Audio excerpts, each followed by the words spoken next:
આશાબેન કરે છે.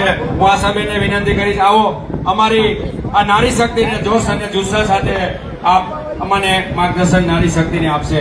આશાબેન હરિદ્વાર.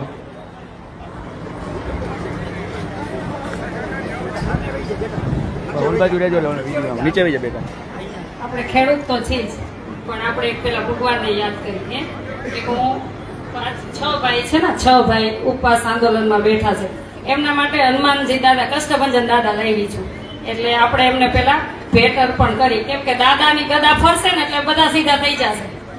એટલે એમની રક્ષા કરે, કેમ કે આપણા માટે કરે છે. આશાબેન અત્યારે હનુમાનજીની મૂર્તિ આપણા બાપુને આપી રહ્યા છે. જોરદાર તાળીઓથી બતાવો. ખૂબ ખૂબ આશાબેન તમારો આભાર. અમારી રાવટીમાં મૂર્તિ અનાવરણ બાપુને હસ્તે કરી. હનુમાનજીના પૂજારી છે. હનુમાનજી મંદિરે અમે આ મૂર્તિ કાયમીને માટે રાખશું. અસ્તુ. સનાતન ધર્મની, સ્વામિનારાયણ ભગવાનની જય જવાન, જય જવાન, જય જવાન. તમે બધા કિસાન છો? તો આ સાંભળતા નહીં? હું તો સરકાર સુધી જો આજે વિનંતી કયો કે તમે જે કયો એ કહેવા માટે આવી છું કે કેમ કે 6 ભાઈઓ ઉપવાસ ઉપર આજે 10 થી 11 દિવસથી બેઠા છે. ખાલી તો તમે માનવતાની દ્રષ્ટિએ તો વિચારો, તમે ખેડૂતનું પછી વિચારજો. જો તમને માનવતાની દ્રષ્ટિ હોય ને તમારામાં, અને તમને એક સારી માએ જન્મ આપ્યો હોય ને, તો કોઈ 2 દિવસ નો જમે ને તો તમારું લોહી ઉકળી જવું જોઈએ. તમારું લોહી ઉકળી જવું જોઈએ. તો આ ભાઈઓ 10, 11 દિવસથી જમ્યા નથી. તો તમે ખાલી તમને સારી માએ જન્મ લીધો એ નિમિત્તે તો તમે અહીંયા આવો. પછી ખેડૂતની વાત કરી કે કોક આપણો દૂરનો દુશ્મન હોય ને 2 દિવસનો જમ્યા ને તો તમને એમ થવું જોઈએ બિચારા નથી જમ્યા. એ આપણા માટે કરે છે, આ ખેડૂતો માટે કરે છે. ખેડૂતો એક સમાજના નથી.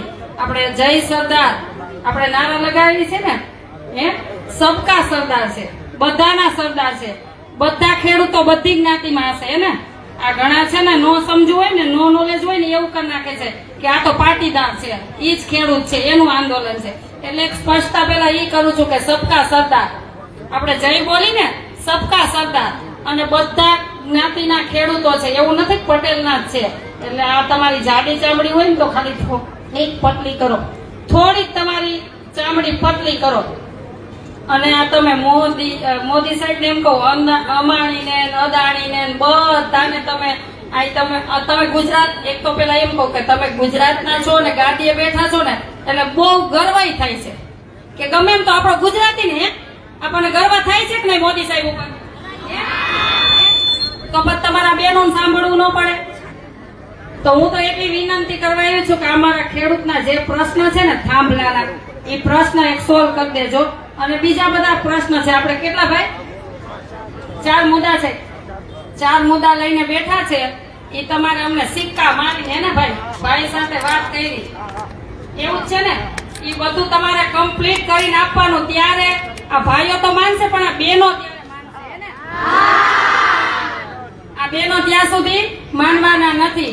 જો એક ઝાંસીની રાણી હતી ને, તો અત્યારે તો કેટલી ઝાંસીની રાણી છે તમે જોજો. આ બધા બહેનો મોરબીથી બાઇક રેલી, મને ખબર છે હું નીકળી હતી, તમે 4 વાગ્યાના તડકાના આવતા હતા. 3 વાગ્યાના મેં તમને 4 વાગે જોયા હતા. 3 વાગ્યાના આવતા હતા. વિચારજો, એની ઘરે બાળકો હોય, એનો પરિવાર હોય, બધાને છોડીને ખેડૂત માટે આવતા હતા. તો તમે બધા 182 ખેડૂતના દીકરા નથી? તમારા વિડીયો નથી જોતા? તો તમે કઈ તમારા પદને લઈને ન આવો કઈ, તમે એ તો વિચારો કે મને એક સારી માયા જન્મ આપ્યો છે અને હું દેશ માટે સેવા કરું છું, તો હું આ ખેડૂતનું થોડીક વેદના સાંભળું.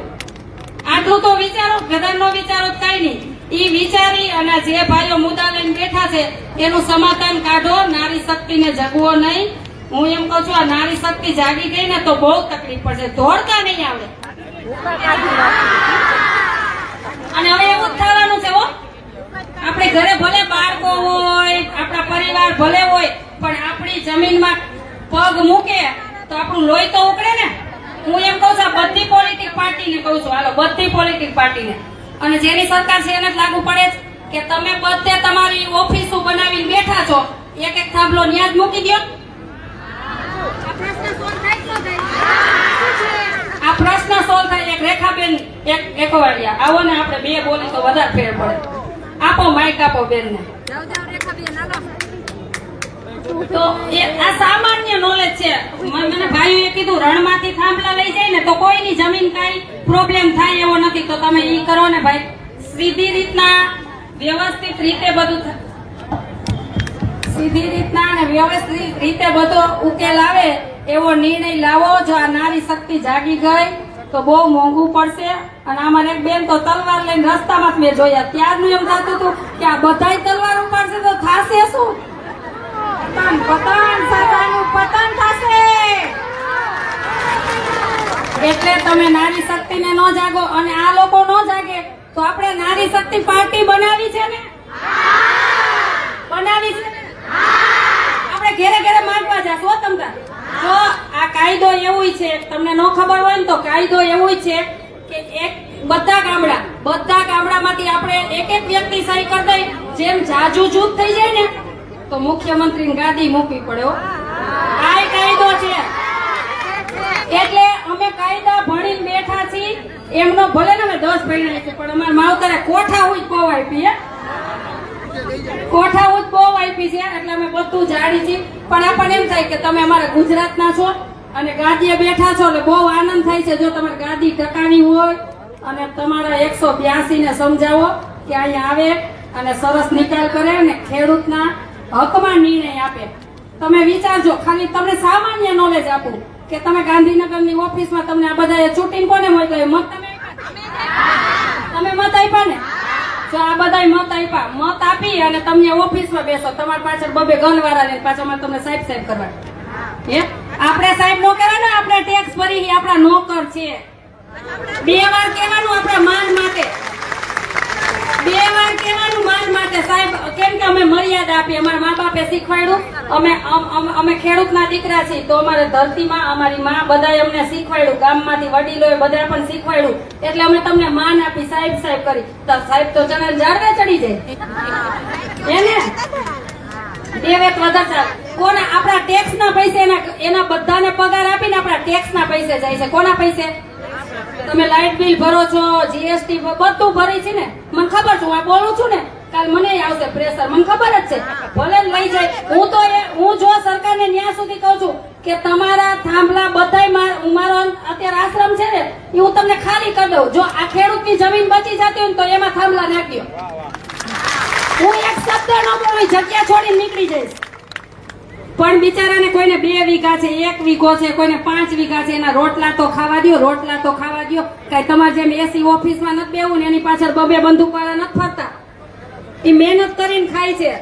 તો તમે એનું તો વિચારો. બધામાં ઓલા શાક લેવા જાય, પછી કરિયાણાની દુકાને જાવ તો ત્યાં આપણે અનાજ વેચવું હોય. આપણને તો 1400 રૂપિયા કપાસનો ભાવ મળ્યો હોય, પછી ઓલા વિદેશ વાળા લેવા આવે તેને કેટલો 2500 રૂપિયામાં આપે. તો ડાયરેક્ટ તમે ખેડૂત પાસેથી 2500 નો અપાવો ને. જ્યાં હોય ત્યાં ખેડૂતનો જ મરો છે. જ્યાં હોય ત્યાં કપડા લેવા જાવ તો ઈ ભાવ નક્કી કરે, બધે ઈ લોકો ભાવ નક્કી કરે. ખેડૂતનો તમે ભાવ નક્કી કરો. કેમ કે અમે મત આપી છે તમને ગાદીએ બેસાડી છે, બાપુજી કહી છે.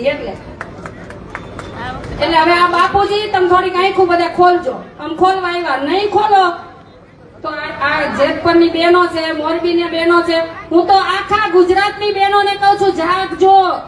અને ગામે ગામ યુનિટી બનાવવાની જરૂર પડે ને અમને બોલાવજો. તમ અમે આવશું. અમારે કાંઈ વેચાવું નથી, ખરીદ વેચાણમાં અમે નહીં જાય, લેખિતમાં આપી. અને એ એક નથી સમજાતું કે તમે ખરીદ વેચાણ શું કામ થઈ જાવ છો. તમારી ઉપર લોકોએ કેટલો વિશ્વાસ મૂક્યો છે એ તો જોવો. વિશ્વાસઘાત આપણે કઈ પાપ ને પુણ્ય, વિશ્વાસઘાતથી મોટું કોઈ પાપ જ નથી. મેં આ ભાઈઓ બેઠા ને 6 ભાઈ ઉપવાસમાં, મેં 10 વાર કીધું, મેં કે જોજો ભાઈ બધી વખત છે ને વિશ્વાસઘાત થાય છે ને એટલે લોકોને વિશ્વાસ ઉઠી જાય છે. એ વિશ્વાસ ન ઉઠવા દેતા. બસ જરૂર પડશે ને અમે મરવા આવશું બધા બહેનો, બધા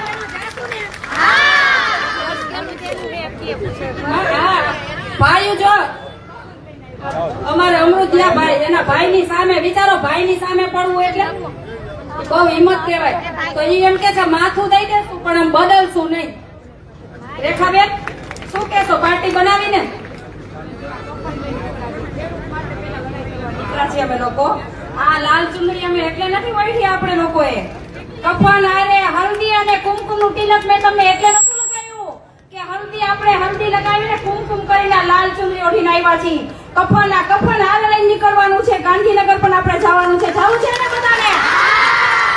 અને ત્યાં પણ અમે લાલ ચુંદડી જ લઈને નીકળશું કે ભાઈ કફન અમે અમારે હારે રાખવાના છીએ.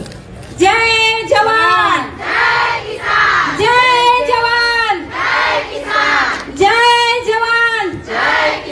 પેલા હું છે ને આ ઉપવાસમાં જે બધાને નમન કરીશ, કેમ કે આજે 11મો દિવસ છે. 11મા દિવસ સુધી જો કોઈ ભૂખ્યું ન રહી શકે. પાણી ઉપર રહેવું એટલે આપણે પોતે જ છીએ. અડધી કલાક જો ન જમીને તો આપણે ઘરમાં કોઈ ઉપર ગુસ્સો કરી નાખી, ભાઈ હલને મેળે ભૂખ લાગી છે.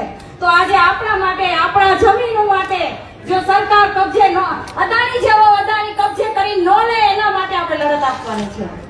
આજે હું અહીંયા જાહેરમાં કહું છું, આજે મને મારા ભાણાએ કીધું હતું કે મામીને ગાંધીનગર જવું નહીં પડે, પણ હું ભાણાને કહું છું કે મામીને ગાંધીનગર જવું પડશે, કેમ કે સમય આવી ગયો છે હવે ગાંધીનગર જવા માટેનો. જવું છે ને મહિલાઓ બધી આપણે? અને હવે હું કઈ અદાણીને અમે મોરબીથી રેલી, તમે જોઈ ને મારી રેલી, આ તમને રેલી લાગે કે રેલો લાગે? તો હું ગાંધીનગર આવશું તે કેવડો રેલો હોય તમારો? જંતર મંતર પર જંતર મંતર સુધી જઈશું. અમે ઘરે બધું જ બધાને કહી દેશું. અમારી ચિંતા ન કરતા. અમે કદાચ શહીદ થઈ જાય તો અમારા અહીંયા અમને દાટતા આવજો. અમને ઘરે ક્યાંય આવવાની જરૂર નથી. અને આ છય ભાઈઓને કઈ થયું છે તો બધા બહેનો પ્રલય લેવ દેવાનો. માતાજી તો હતા, આપણે માતાજીના દીકરીઓ છીએ, જગદંબા. આપણે એક શક્તિ છીએ, શક્તિ ધારે નહીં કરી શકે. જો આ છય ભાઈઓને કઈ થયું એટલે ગામથી નારી શક્તિ નીકળી જાજો. આ લય દ્વારા કહું છું. આપણને દાંતરડા હલાવતા તો આવડે જ છે. આપણે ખંડનું નીંદર બીજે કાઢશું, ખેતરમાં જ કાઢશું, પણ બધે કાઢવું જ પડશે. એટલે આ છય ભાઈઓને કઈ ન થાય એની જવાબદારી આપણા બધા બહેનોની છે. એટલે તમે વહેલી તકે સરકારને કહો કઈક સારો નિર્ણય લાવો, ખેડૂતના હિતમાં લાવો. કેમ કે ઈ એના બાપાની છે, કઈ કોઈની ચોરી ન જમીન લેવા. તમે એક ચૂંટીને તમને ઓફિસમાં બેસાડી તોય તમે પરમિશન આપો ત્યાં તમારા ઓફિસમાં આવી છે. આ સાહેબ કરતા કલાક બેસાડો ત્યારે. આ તો અમારા બાપ દાદાની જમીન છે, કઈ કોઈની ચોરી નથી આવ્યા. અને તમારા જેમ આ બધા સધર નથી કે એસી ઓફિસમાં બેસે છે. બધા કાળી મજૂરી કરે છે ને ખેતી કરે છે. તો થોડી તો દયા રાખો. અને ભાઈ તમને જ્યાં જરૂર પડે ત્યાં અમે બહેનો તમારી સાથે છે. અને ગામથી બહેનો તૈયાર થઈ જાજો. અને તમારે જ્યાં જરૂર પડે ત્યાં અમે આવશું. જય જવાન, જય જવાન, જય જવાન. ચાલો અસ્તુ બધાને. જય સ્વામિનારાયણ. હવે હું બીજી વાત કરીશ. હવે કાલની જ વાત છે. પરમ દિવસે નિલેશ એરવાડિયાને અમે કૃષ્ણા હોસ્પિટલમાં એડ કર્યા હતા. એના બધા જ રિપોર્ટ નેગેટિવ છે. હવે જાહેર કરું છું 6% લોહી છે અત્યારે. 12મો 11મો દિવસ છે, અનશન ઉપર છે. અમે ફેમિલી અમારું ગામડેથી પણ આવ્યું કે અનશન પરથી મુક્ત કરો, થોડા સમજો.